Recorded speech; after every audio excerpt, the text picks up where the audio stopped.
So here we have the Ford Focus on a 15 plate. I'm going to start off by showing you around the outside of the car, and then we'll hop in and run through some controls on the inside. From the outside though, you can see it's a 5-door car with alloy wheels. Let's start off inside the boot and then work our way around the rest of it from there. As we approach the back of the car, you can see we've got plenty of boot space along with that 60/40 split folding rear seat should you wish to increase this space even further. Okay, so we're just going to work our way back around to the front of the car and then we'll hop in and run through some controls on the inside. But now that we've done a full circle of it, you can see it's in excellent condition the whole way round. Just briefly before we climb in, I think it's well worth seeing the interior from this exterior point of view. There's plenty to run through on the dashboard, so let's hop in and we'll do that now. Okay, now that we're inside the car, we're going to start with the dials. On the left-hand side, we have the rev counter, and on the right-hand side, the speedometer.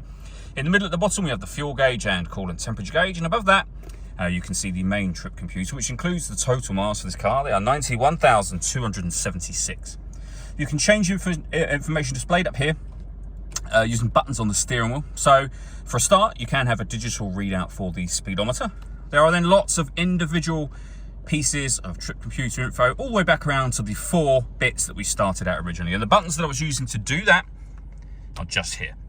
We have stereo and phone controls on the right-hand side, and then over in the center, we have the stereo itself and the screen for the stereo directly above it.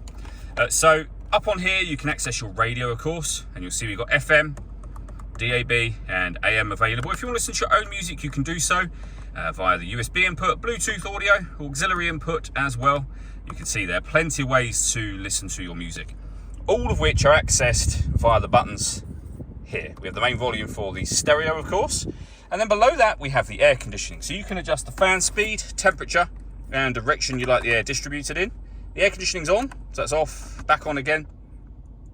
We've got a heated rear screen and a proper heated front screen as well. USB input, a 12-volt charging socket. This is to turn off the stop and start. This car is designed to cut out when it's stationary in traffic to save you fuel. That system is off when that light shows, and we have a 5-speed manual gearbox as well.